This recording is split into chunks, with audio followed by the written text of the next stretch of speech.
till it's too late.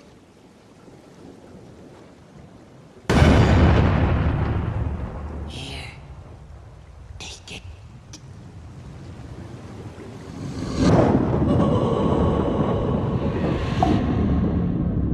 My grandfather thinks this town is cursed. That all the bad things that happen in this town are because of one thing. An evil thing.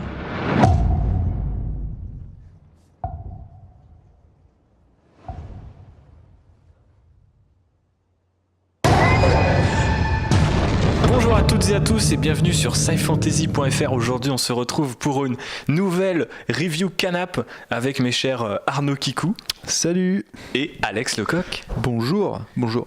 Ça va Alex ? Oui, ça va très bien. Je te sens un petit peu perturbé par ce film.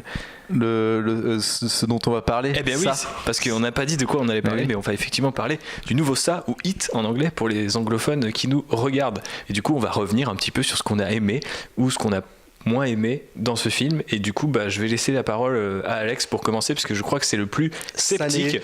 Et du coup on va nuancer un petit peu son sel par un peu plus de sucre, mais ça, je ne suis pas trop salé non plus. Oui, voilà, j'allais le dire. Il faut dire que c'est juste que j'avais un souvenir qui était un film d'horreur en fait, ça qui était surtout le téléfilm en fait, et qui était vachement posé sur l'ambiance et tout, et c'est vrai que là moi ce qui m'a sorti du film, et c'était dès le début, c'était un peu con, c'est l'aspect vachement gore au final, parce que je pensais que on parlait vachement de ça comme un renouvellement de l'horreur en fait, et j'ai trouvé justement que cet aspect gore faisait qu'il se mettait pile poil dans la lignée des films d'horreur de ces dernières années. Et personnellement un film gore, j'appelle pas ça de l'horreur parce que moi ça me fait pas peur, donc c'est vrai que tout de suite j'ai été un peu sorti du film, et je trouve que la narration en fait elle en pâtit un peu en termes d'horreur, parce que autant la bande de petits gamins et tout elle fonctionne vachement bien, même si c'est un peu de la redite par rapport à Stranger Things, par rapport à ces derniers trucs qu'on a en ce moment et tout, le retour aux années 80, mais les scènes où ils sont tous ensemble, ça va fonctionner vachement bien.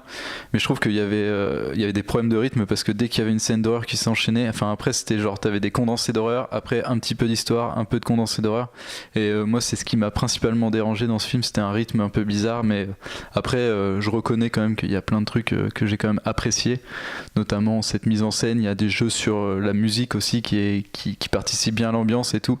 Ce Pennywise était bien convaincant, mais c'est vrai que principalement moi c'est juste un peu trop violent visuellement pour que ça soit vraiment qualifié d'horreur. Pour moi que ça ne m'a pas fait peur, quoi. C'est pas à la hauteur de la hype du coup qui s'est déversée sur les internets. Ce n'est pas à la hauteur de la hype. C'était un bon film à mettre dans le haut du panier, mais pas aussi impressionnant que ce que je pensais, quoi. Arnaud, qu'est-ce que tu as ajouté après Alex ? Je dirais qu'il n'y a pas qu'un seul type d'horreur, mon bon Alex Lecoq, et si celle-là te dérange, personnellement c'est plus celle que j'apprécie. Alors franchement je te trouve un petit peu juste excessif sur le terme de gore, parce que en fait là, je pense que la scène qui t'a sorti directement, mais on parle aussi d'un mec qui regarde des slasher movies, des trucs un peu justement crado, pour avoir une expérience vraiment dans le gore à outrance. En fait c'est vraiment brutal, et alors je comprends que l'horreur plus visuelle comme ça t'es sorti du film. Personnellement moi je trouve qu'elle fonctionne vachement bien, parce qu'elle présente aussi le film dans un ton plus moderne. Et sûrement, justement, ça te dit dès le départ, putain les gars, regardez Pennywise, on va vous montrer quand même ce qu'il fait aux gosses et tout ça. Moi personnellement, ça me plaît. Après, je suis d'accord. J'aime les enfants. Moi, j'adore les enfants quand ils sont découpés le bras. Franchement, on fait un aparté de 2 minutes, mais le fait que dans beaucoup de films d'horreur, tu montres jamais les enfants qui crèvent, moi, c'est un truc qui me saoulait, parce que justement, on touchait pas aux enfants. Maintenant, on ose enfin le montrer quand même, et voilà. Enfin, je trouve que ça ajoute vraiment au fait à la dimension monstrueuse en fait de la créature, qui s'en prend vraiment à l'innocence même. Dans le téléfilm originel, donc qui est lui-même basé sur les 2 romans de Stephen King, on vous refait pas l'histoire, je pense que vous la connaissez, mais on ne voyait pas le pauvre petit Georgie. Il y avait si je me souviens bien, il y avait un cut, on ne voyait pas exactement se faire découper le bras au début du film. Exactement. Du coup, spoiler, non, je sais pas, c'est dans les 2 premiers du film. Je pense que tout le monde connaît cette scène avec Tipsy qui sort des égouts, quoi. Mais voilà. Ouais. Et du coup, là sur lequel je rejoins Monsieur Lecoq, c'est sur le problème de rythme. En fait, c'est vraiment effectivement montant descendant, mais au final, ça donne un peu l'impression d'avoir affaire à un train fantôme en fait, où tu passes le couloir, t'as un truc qui te fait sursauter, puis après ça reprend son chemin. Et personnellement, moi, j'ai aussi apprécié en fait ça, que je reconnais parfaitement le côté répétitif de la chose, et que effectivement, sur la durée, ça semble un petit peu long. mais c'est compensé parce qu'il y a justement ce cinéma d'horreur grand public du coup, hein, les trains fantômes c'est pour tout le monde quoi. Ça est compensé en fait par pas pour les cardiaques. Pas pour les... Oh franchement là ça va, pour les cardiaques. Je n'ai moi-même... train fantôme, là je pense que le film ça devrait aller, ouais. Oui, non, je n'ai moi-même sursauté à cause des jumpscares qu'une seule fois quand même, mais alors Bravo. que je fonctionne assez bien, moi en général je me laisse prendre par il y a du bruit comme ça, tu vois, j'aime pas ça.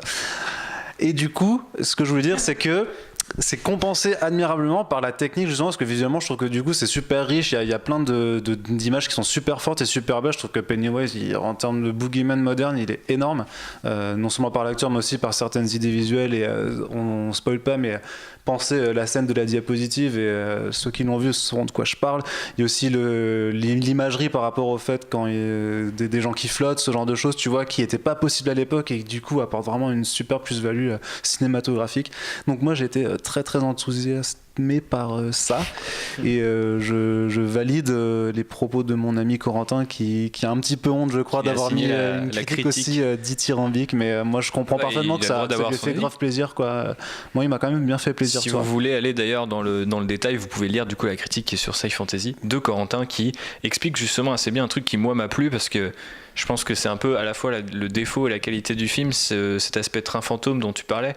Un train c'est sur un rail et tu sens très vite en fait que tu es sur un rail et qu'il n'y a pas vraiment de surprise à attendre, et du coup s'il n'y a pas de surprise, il n'y a pas ou peu d'horreur, ou en tout cas peu de tension quoi.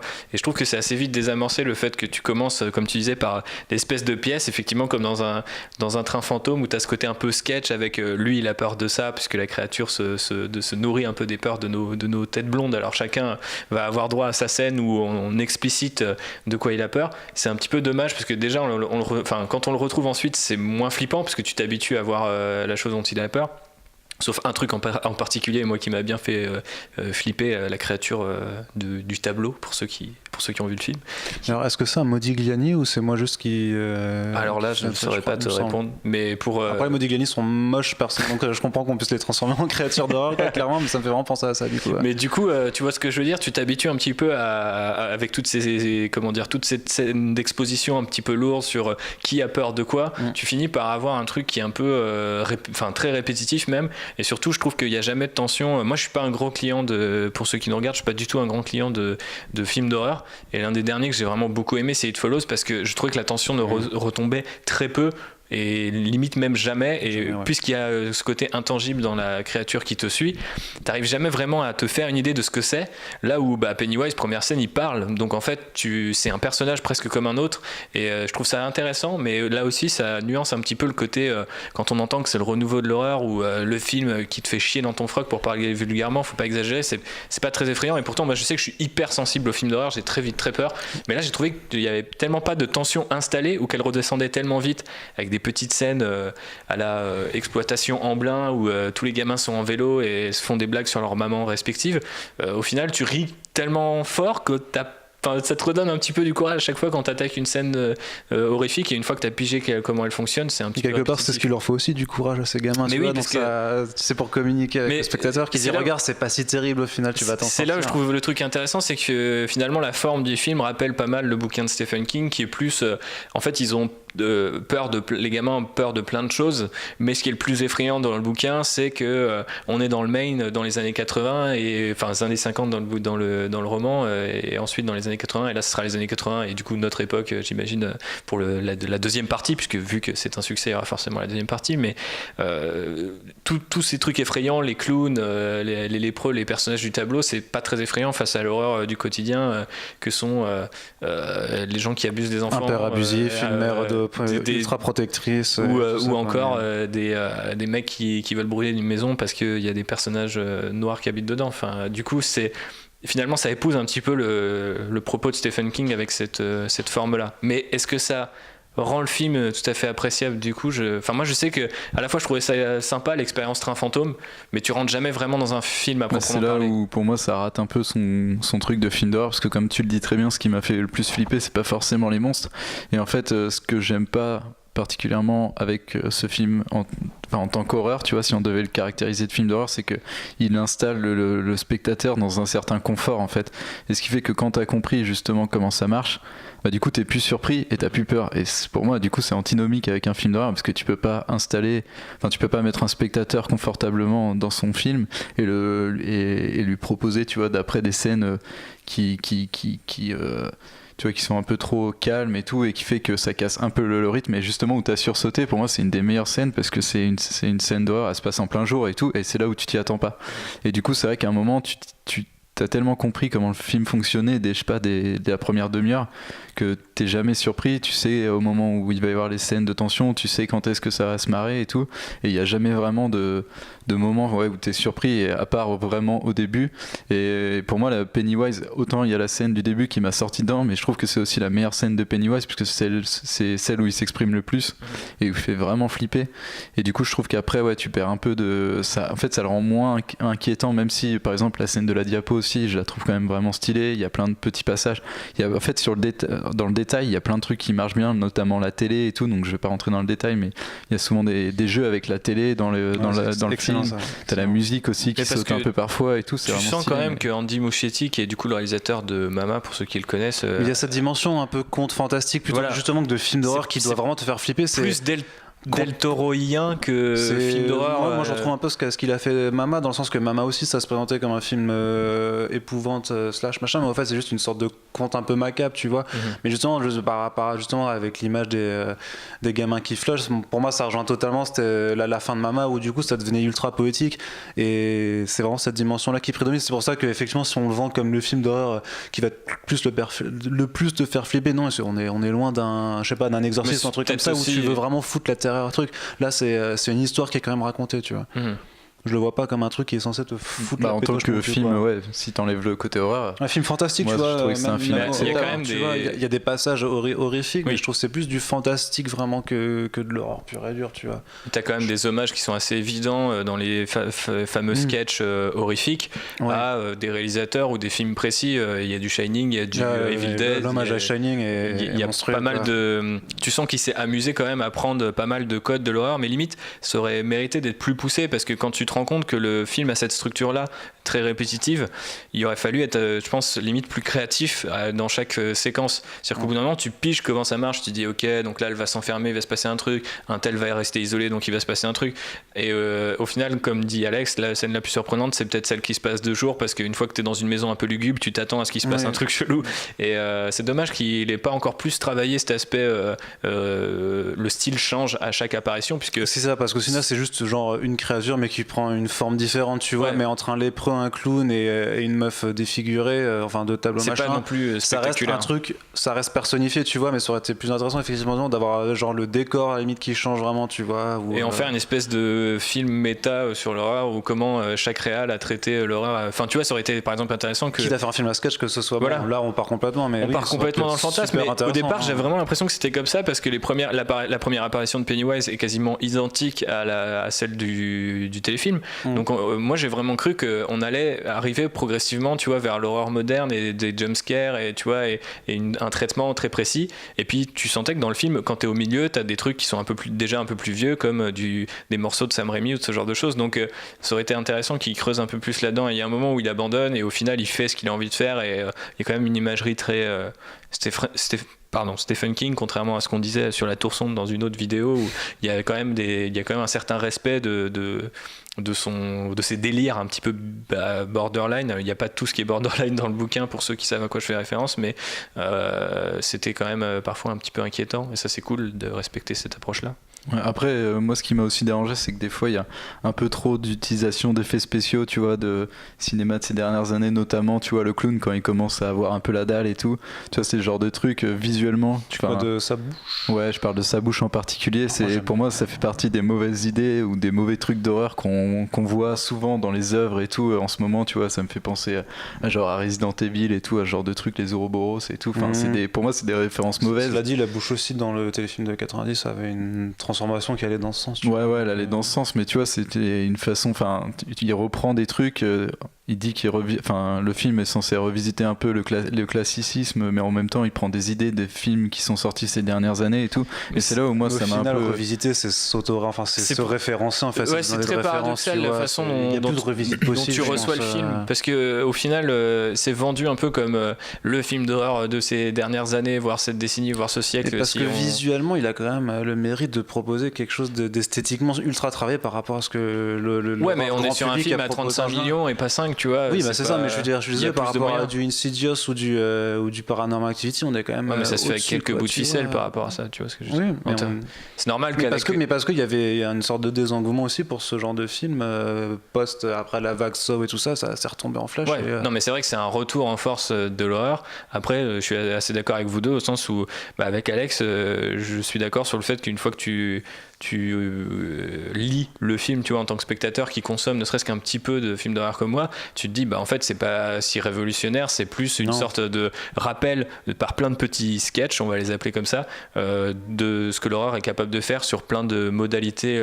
différentes. Mais c'est très étrange la façon, et on en avait parlé à l'occasion d'un édito où on se disait c'est un retour en force d'un truc comme si c'était nouveau, alors qu'en fait c'est très ancien, basé sur une licence qui est née dans les années 80 et qui elle-même se passait dans les années 80, même si le bouquin au départ c'est les années 50 puis les années 80 et pas 80 puis notre ère. Et il y a le fait que les frères Duffer devaient réaliser le film mais qui se sont fait jeter, Cary Fukunaga ensuite, et puis les frères Duffer ont créé Stranger Things, et il y a complètement une vibe sur Stranger Things jusqu'à récupérer le héros de la série parmi le gang des losers. Donc il y a un côté un peu paradoxal entre continuité et en même temps 2-3 comme ça trucs qui paraissent révolutionnaires alors qu'en fait ils le sont pas vraiment. C'est assez étrange en fait à regarder, et en fait je conseillerais aux gens d'aller le voir, même si pas pour les frissons mais plus pour l'expérience, ce que ça raconte sur le genre, quoi. Encore que je pense que les plus sensibles pourront être touchés quand même. Il y a quand même certains passages qui restent visuellement impressionnants, quoi. Tout à fait, ouais. Ouais, mais après, oui, c'est vrai que c'est des trucs classiques. Moi, j'aimerais juste mettre un mot aussi, c'est sur le petit interprète de Georgie, qui est vraiment, je me souviens plus de son nom, mais en tout cas, Andy Muschietti l'a déjà récupéré pour la série Lock and Key, et je l'ai trouvé super impressionnant, surtout qu'au final, il lui demande de jouer un peu des scènes, il a plusieurs facettes de son personnage, et franchement, il s'en sort vachement bien. Il y a des scènes où il doit être un peu flippant, et il fait vraiment bien, alors que, je sais pas, il doit avoir 5-6 ans, le gamin, je sais pas, il est super impressionnant, et du coup, moi, il a tellement une bouille angélique que c'est très bizarre de le voir dans des situations aussi horribles, quoi. Ouais, c'est vrai que souvent, les films d'horreur, les acteurs, le jeu d'acteur en tout cas, participe vachement à l'ambiance, et là-dessus il n'y a pas vraiment de raté. Je trouve que tout le casting est plutôt efficace. Il n'y en a pas vraiment un qui m'a dérangé, peut-être le cliché du loupard des années 80, mais encore il est tellement dans la surenchère que ça marche. Mais c'est aussi parce que le montage abandonne certains personnages que des fois pendant presque une demi-heure tu les vois pas, et ils jouent pas mal, ils jouent généralement pas mal, c'est juste qu'il y en a en fait tu les vois juste pas, donc tu peux pas forcément juger de leur performance. Ils sont vraiment les personnages un peu extérieurs à l'histoire, ils sont vraiment exagéré, donc au final c'est pas super dérangeant parce que t'as la mère du gamin qui prend les médocs, t'as le père de la fille et tout, tu vois, c'est vraiment des clichés dans leur, même si le père de la fille je trouve c'est celui qui fait le plus flipper en termes d'écriture, mais au final c'est pas dérangeant, mais c'est que tu sens un peu le forcing, mais je trouve tout le casting est vraiment efficace, donc il n'y a pas de souci là-dessus.